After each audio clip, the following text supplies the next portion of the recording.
Hey guys, it's SaberShadow001 back at it again with a new video, and it's been a very long time. I haven't played a lot of Destiny or made a lot of videos. I was going through some stuff at the time, just random life stuff, and it's been a pretty interesting ride. So I decided, hey, why not make a Destiny video?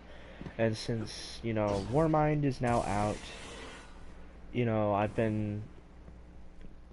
I've been grinding for like so many exotic weapons, and now that I finally have the ones that I need, I felt it would be fair to do an exotic ranking video, especially since there was the reveal of Forsaken, which is going to be the year 2 for Destiny 2, and there were a bunch of new exotic weapons that they debuted in there.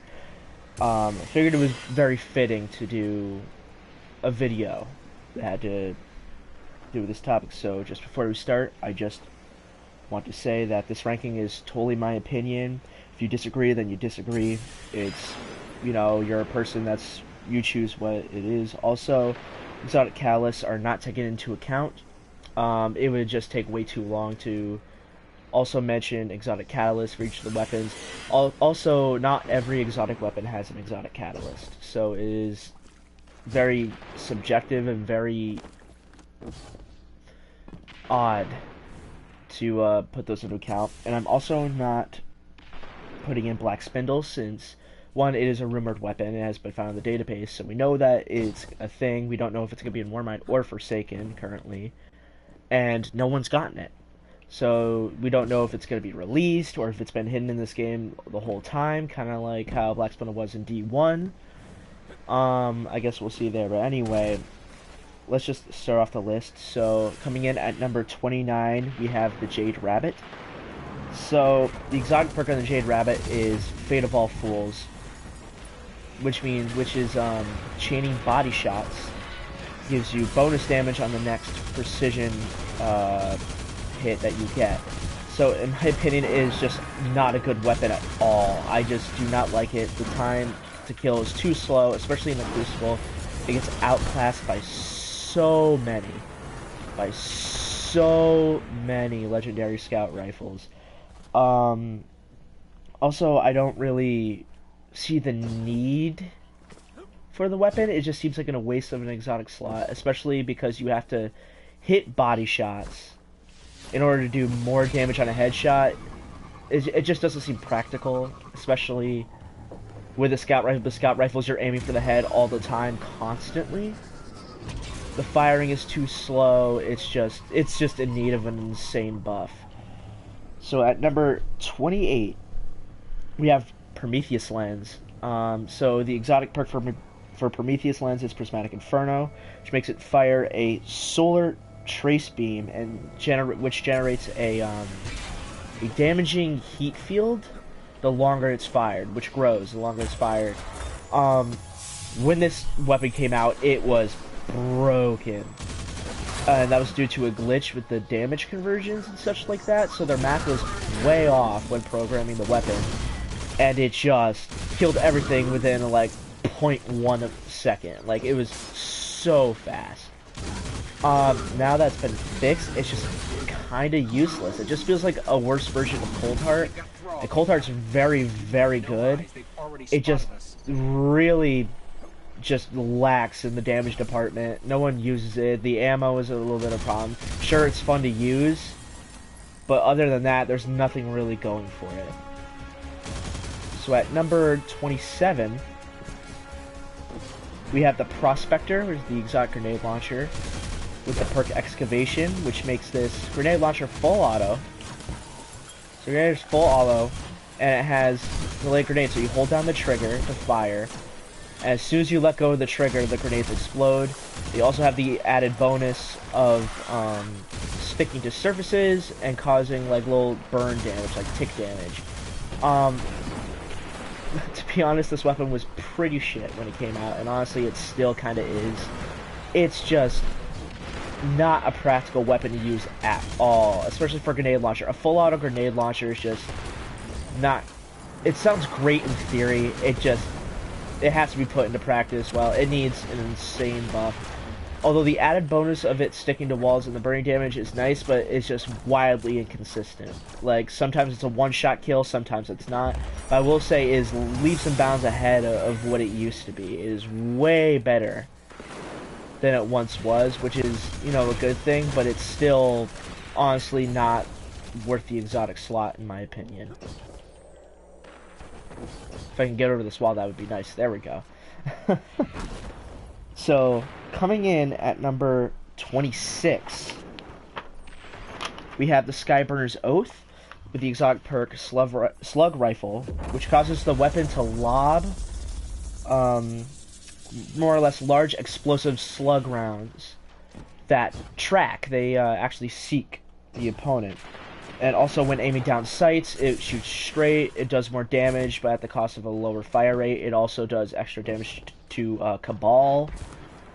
It does extra damage to Cabal. It does, it penetrates phalanx shields.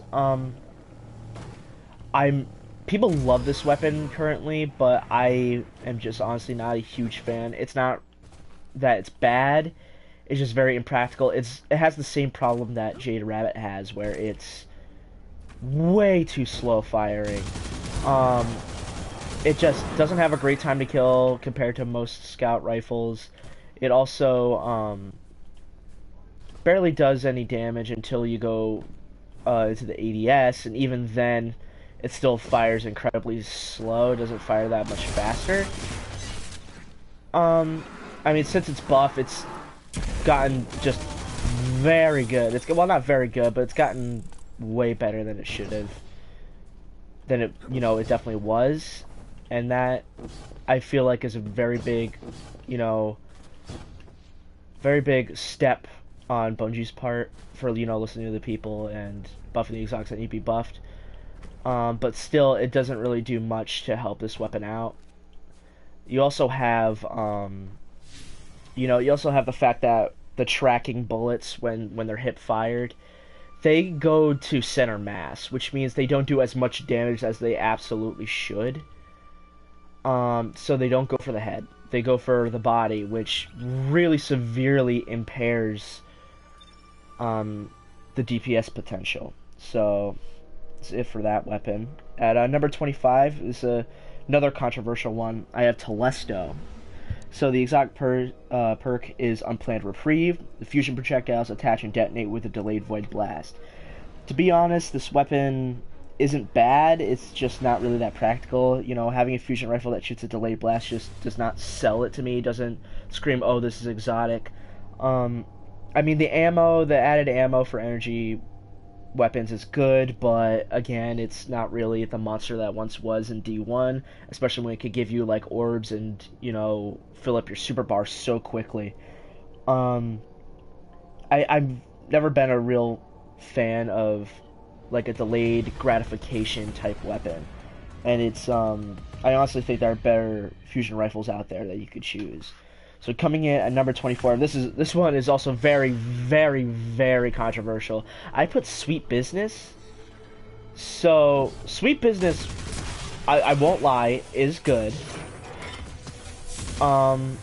Is very, very, very good in terms of damage at the time, but you know, testing it out in strikes and Nightfall and heroic strikes and stuff like that, it did no damage to the boss I was doing, and I was hitting all headshots. It's more, I mean, people love this weapon because, you know, it's a fucking minigun. Why wouldn't you want a minigun?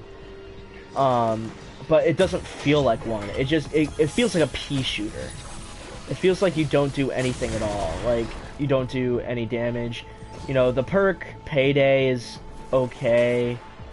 I mean, it's designed for Payday. More or less what Payday does is it just, you know, gives it a larger magazine and it has increased accuracy when fired from the hip. That's it.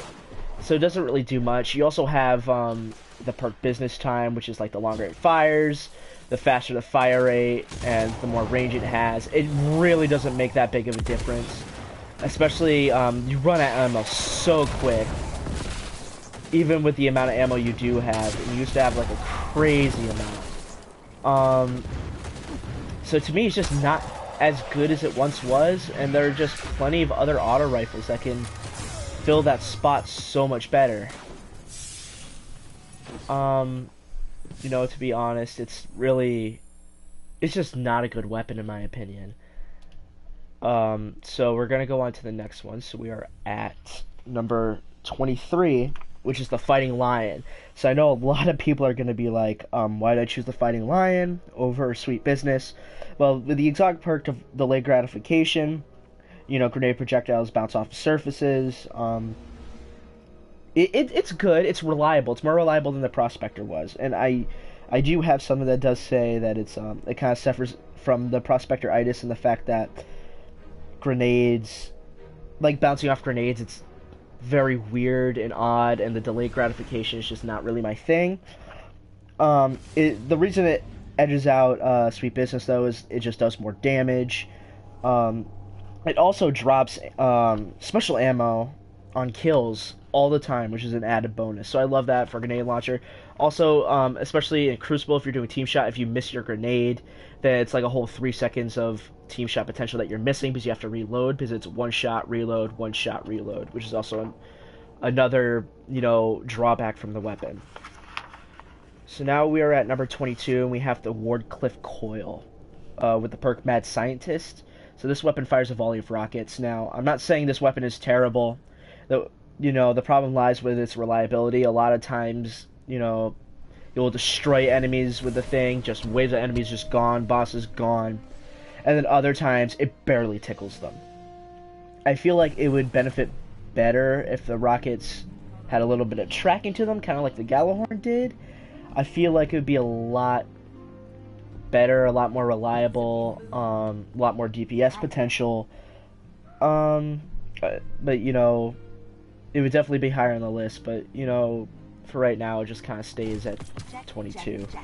So for 21, we have the first exotic sword, the first and only exotic sword of Destiny 2, the World Line Zero.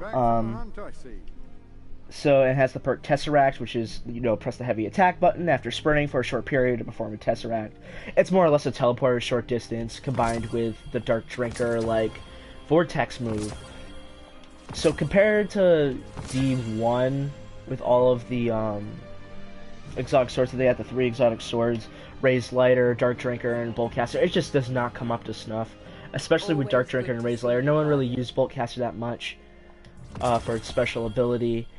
With Dark Drinker, it destroyed enemies, in a radius. With Raised Lighter, it was great for single target damage. If you didn't have these weapons, say, like Axis or something like that, the final boss of the raid in Destiny 1 for Wrath of the Machine, you were kind of, like, laughed at and made fun of because it was, like, essential. With this, it just doesn't feel essential anymore. It doesn't feel as good as those weapons should be. I just realized I'm going the wrong way. It just really doesn't cut it for me. So, for number 20, we have the Rat King with the perk Rat Pack.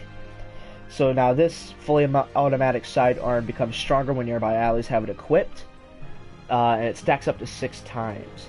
So this weapon, when it came out, was not great. People wanted it to be full auto. People wanted it to have more damage.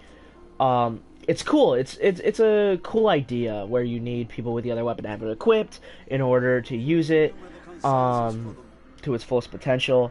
Especially in the raid. You don't really see a lot of people use it in the raid that often, though, so it's not really that big of a thing for me. It's not really that good. There's also the problem with, like, your ammo just disappears. Your ammo's gone. It burns out so fast, and that's, like, my main problem that I have with Rat King. Also, just to mention, sidearms as primaries are just never good. They never have been, at least for me. You have to get very up close. It's it's just not my type of game style and stuff like that. So coming in at number 19, we have the Huckleberry, which is the SMG that I have on my back right now. So I can actually pull that up for you guys if you want to see it. So I have the Huckleberry right here. The perk is Ride the Bull, which is the increased rate of fire and recoil when holding down the trigger and kills with a weapon reload a portion of the magazine. Also comes with Rampage, which is okay. It's not good in PvP because it's like +1 damage per bullet, and since it's such a high rate of fire, it only has 30 rounds, it's just not as reliable. I mean, it's fun, it's really good, it rips people at close range. You know, I love using the weapon, that's why I have it now, but the big downfall, you know, is ammo's gone, special, if you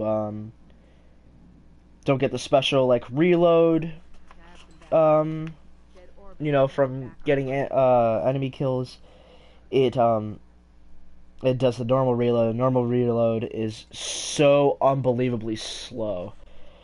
And other than that, honestly, it's a great weapon. That's really the one big thing that kind of keeps it from being higher on the list. It's just not as good as it should be. So at number 18, we have Borealis with the perk, the Fundamentals. So holding down the reload button changes the weapon's damage type, cycling between Solar Arc and Void. It also has Ionic Return, which is breaking an enemy's shield transfers one bullet from reserves, and breaking a combatant shield or the shield of a guardian using super with the corresponding energy type grants double damage for the rest of the magazine. So this sniper rifle is really, really good. Like, I love this sniper rifle. The perk is perfect because, you know, there's no need to switch weapons. It's great. The problem is that sniper rifles aren't really great in the Crucible, especially against supers. They barely do anything against people with supers. Other than that, the weapon is really good and awesome in my opinion. It's just, there's a couple of pitfalls that really keep it from being higher. I mean, I could talk about this thing all day. It's like one of my favorite weapons, but it's just not my kind of weapon. It's really just not my thing, and it's unfortunate because honestly, it is good. It's very good, and it just really puts a downer for me as a player of Destiny 2. So coming in at 17, we have the Polaris Lance, the first, or not the first, Warmind exotic on the list. That would be Huckleberry, but you know, the first big Warmind exotic on this list. People literally just got this last week because it was a timed event during Weekly Reset with Anna Bray. So more or less, the exotic perk on the weapon is the Perfect Fifth, which is precision hits return ammo to the mag, landing 4 precision headshots. You know, loads a delayed solar explosive round, and which is more or less on your next shot. So this exotic, you know, came with Warmind, and it honestly doesn't disappoint. You can fire down bosses like they're nothing, but the problem is if you reload at any time, the precision hit counter in the scope, which is how you know you have enough, disappears. If you use Ahamkar's Grasp, disappears. If you use Marksman's Dodge, it disappears. You reload in any way, it disappears. Also, the Perfect Fifth, like the actual round itself, if you don't shoot it immediately, then it just disappears and it resets your counter back to 0 again. And that's really the one thing that kind of keeps it from being higher on the list, as well as it also suffers the same problem as Jade Rabbit, where it's very slow firing. It really does pack a punch, though, and it is pretty good in my opinion, but it's just really, it really could be improved. It just honestly could be improved all around.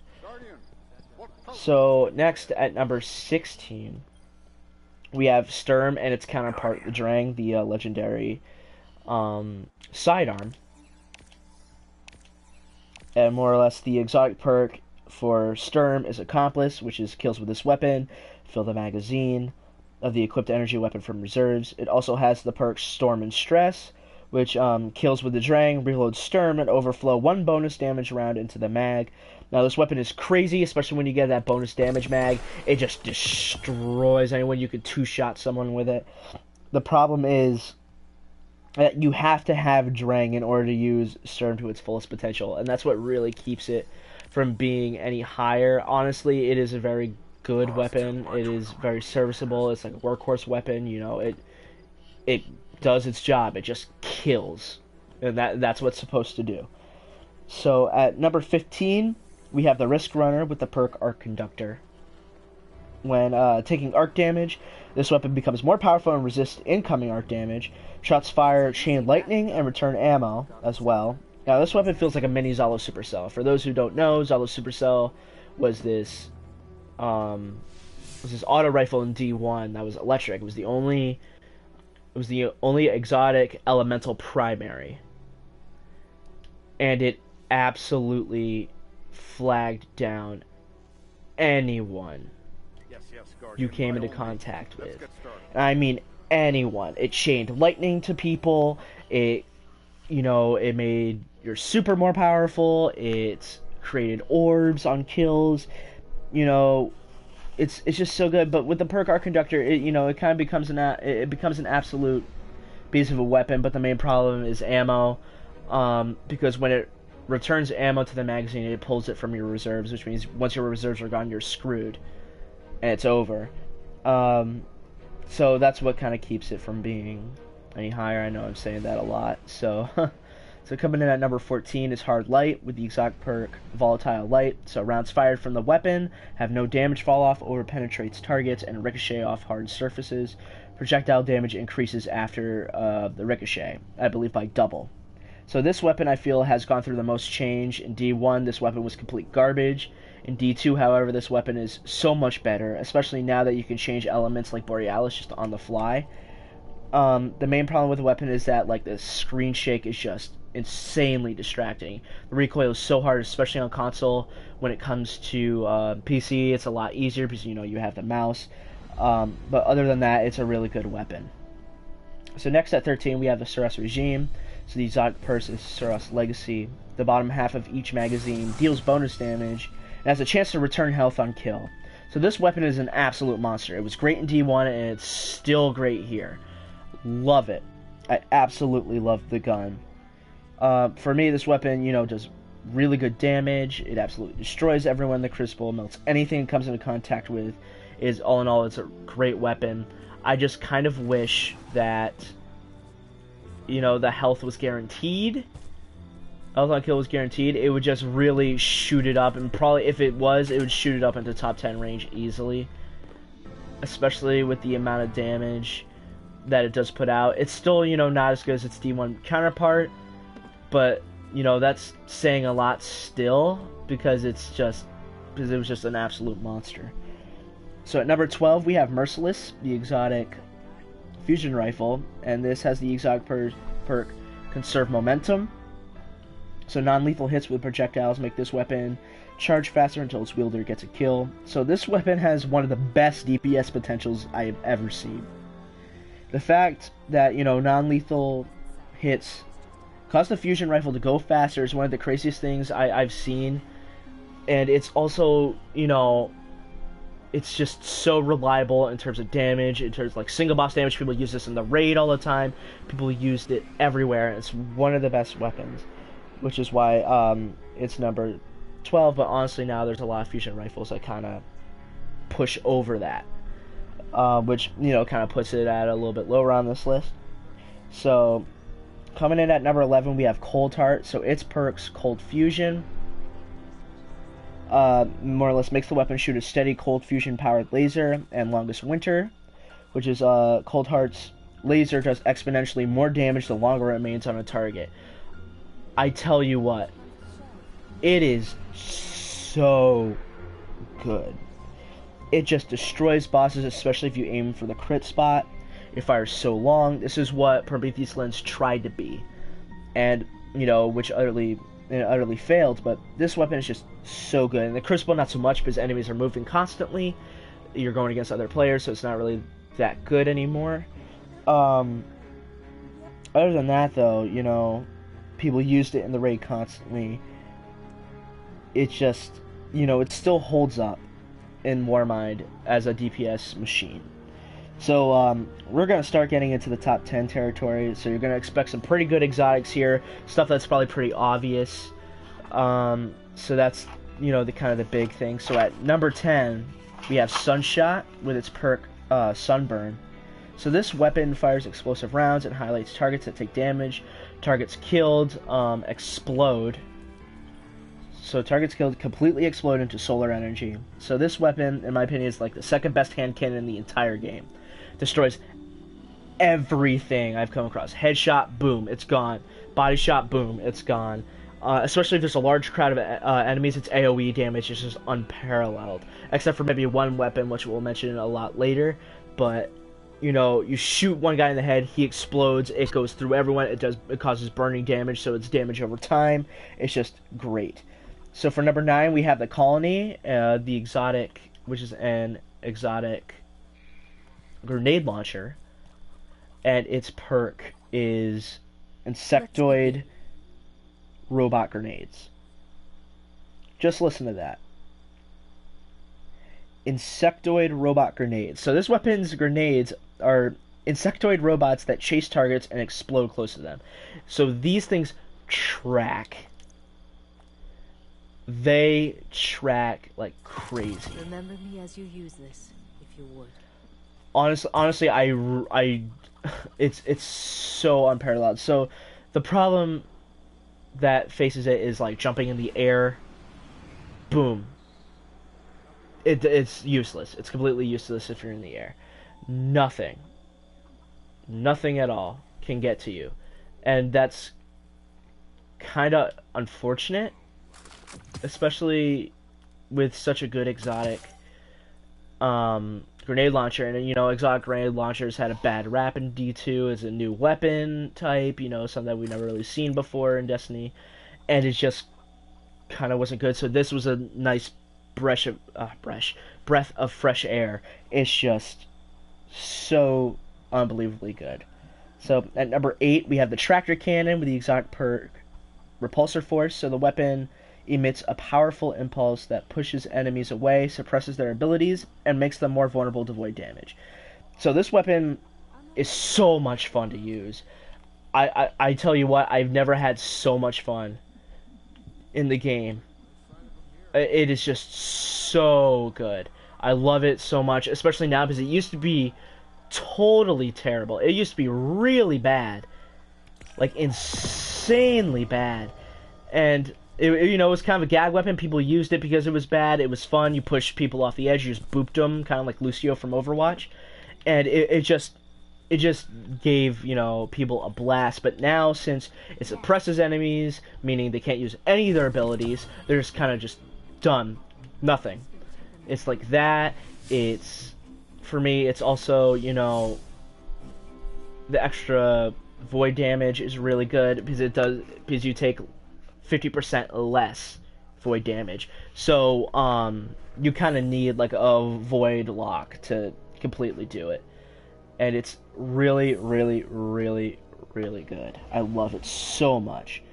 So coming in at number 7, we have Legend of Acarus and its perk Shock Blast. So this weapon fires a blast of high damage arc energy that overpenetrates targets. I just want to say, holy hell, man, the shotgun is amazing. Like, not only can it just one-hit kill from super long ranges, you know, for a shotgun, it's just mind-blowing. It's completely mind-blowing for me. You know, you can kill multiple enemies with one shot. The weapon is probably, like, the best shotgun in the game for me. It's a raid weapon. This is how raid weapons should be. It should be so good. Raid exotic should be this crazy. It should be this nuts. It's so good in my opinion, and you don't really see a lot of it anymore because of its slow, because of its very slow time to kill, and it's very slow. It's just, you know, it's really hard to explain, but it's got very slow time to kill. It's got, or not very slow time to kill, I should say, but very slow handling. I've been starting for a while, but it's just, it's not great. the handling is just so bad. The aim down sights is bad, but you're using a shotgun, so you don't really aim down sights that often anyway. So, you know, it's very, very good. So for number 6, we have the Might of Multi-Tool. No surprise there, and its perk of the same name. So the weapon more or less just boosts movement speed. So for something so simplistic, this weapon just packs a punch. The beginning of D2, this weapon destroyed anyone who came into contact with it. The weapon, you know, has to be the best scout rifle in the game. You don't see a lot of people use it anymore because there's a lot of Nameless Midnights, there's a lot of Graviton Lances and such like that. It's just, it fires fast, it has high caliber rounds, so people stagger. You have increased movement speed, you can still look at the radar when you're aiming down sights. It's just a perfect weapon for me. I just love it. So coming in at number 5, we have Crimson. So this is a crazy hand cannon. I love it so much. So its perks are Banned Weapon, which makes the weapon fire 3-round burst. You heard that right. It's a hand cannon that fires a 3-round burst, which is weird. And it also has Cruel Remedy, which is more or less kills with the weapon, heal the wielder, and precision hits refill the magazine. So this weapon is literally Red Death from D1, just in the form of a hand cannon. You know, the weapon has crazy damage, not to mention that it heals the wielder. All in all, it's a great weapon. It's also, you know, they made it more Crucible friendly, so now, like, people are using it in the Crucible. You can just fire down people like they're nothing.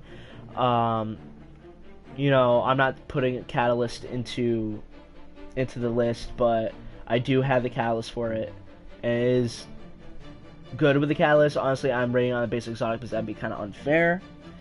Even like just without the Catalyst, it's just an absolute monster. So at number 4 we have Darcy, and its perks Personal Assistant, which is aim at an enemy to view its health and other critical information in the scope, and target acquired, which is when Personal Assistant is active, the weapon gains better target acquisition and deals significantly more damage. So this weapon is a DPS menace. This used to suck. And when I mean suck, I mean suck. It was like the worst weapon in the game. So terrible. Like, absolutely just trash. It was just complete garbage. And now that it does way more damage, especially precision damage, it does 50,000. You heard me right, 50,000 damage per shot.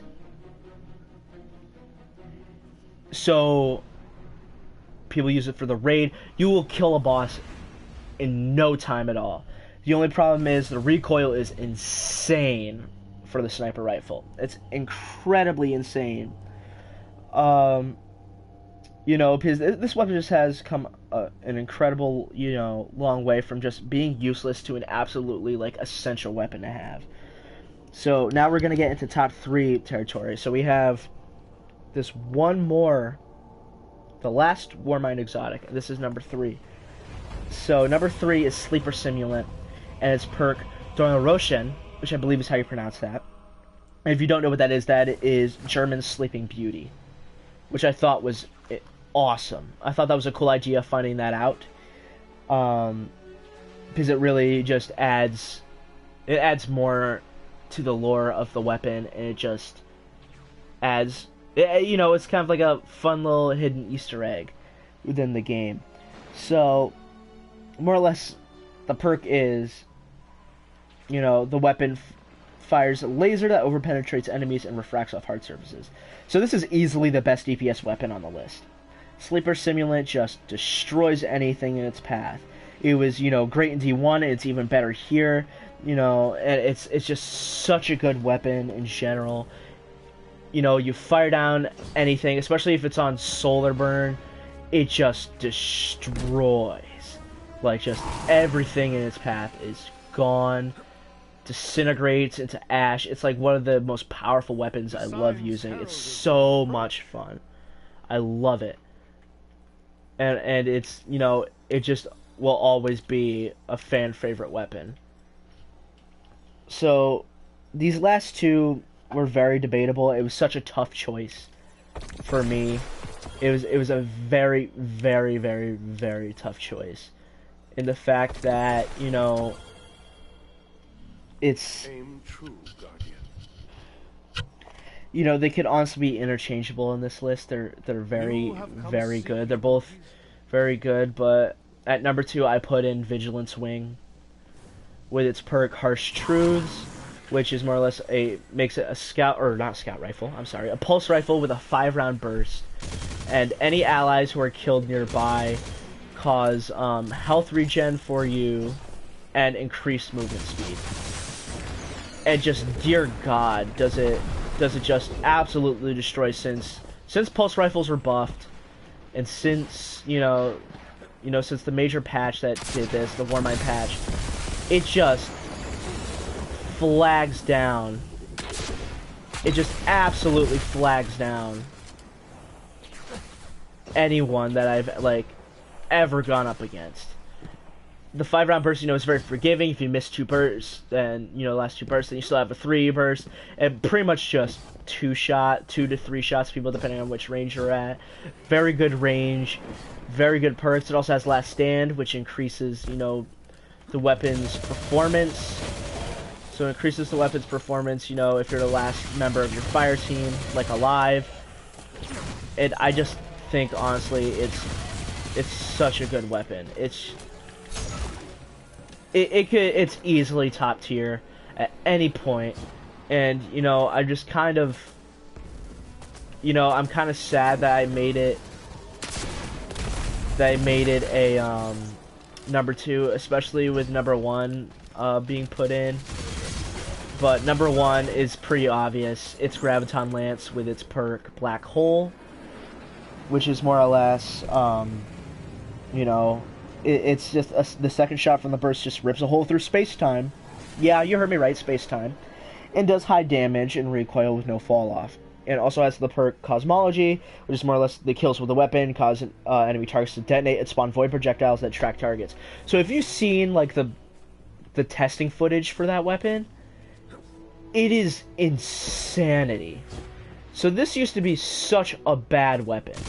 Like, I mean, really bad. It was the worst out of the 3 exotics that you got from IO in the main story, but somehow it just really came up to snuff and just, it's just literally one of the most powerful weapons I've seen in Destiny history. Like, outguns Galahorn, outguns Sleeper Simulant, outguns Soros Regime, outguns pretty much anything I've ever seen from Destiny 1 and or Destiny 2. It's just one of the greatest weapons in Destiny history. Maybe not the most popular, especially now with the Crucible. It's just dominating Crucible right now to the point where I'm getting like legitimately pissed because people are just one-shotting me with this weapon. Not even joking, it's either a one-shot or a 2-shot kill. They're done from like practically any range. It's just absolute insanity. And I love it for being that way. It's more or less Death Incarnate. If you see this, you're done. Anyway, I hope you guys enjoyed this video. That's going to be the end of that video.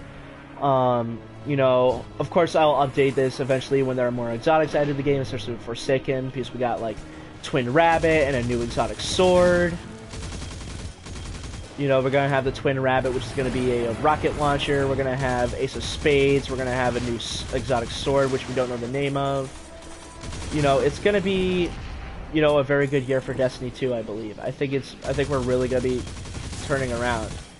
And, I just hope you guys enjoyed the video. I'll obviously update it whenever we need to. If Black Spindle comes out, I'll just assume, if you play D1, just assume where Black Spindle would be. Because Black Spindle is just a great overall weapon. It's just insane, and everyone loves it so much. And so, it's just gonna be, it's just, I'm not really good at doing goodbyes, but it's just such a great, game, and I just want it to be the potential that it can be. So anyway, I'm gonna end the video here. I hope you guys enjoyed the video. Remember to like, comment, and subscribe. And just remember, apagando las luces.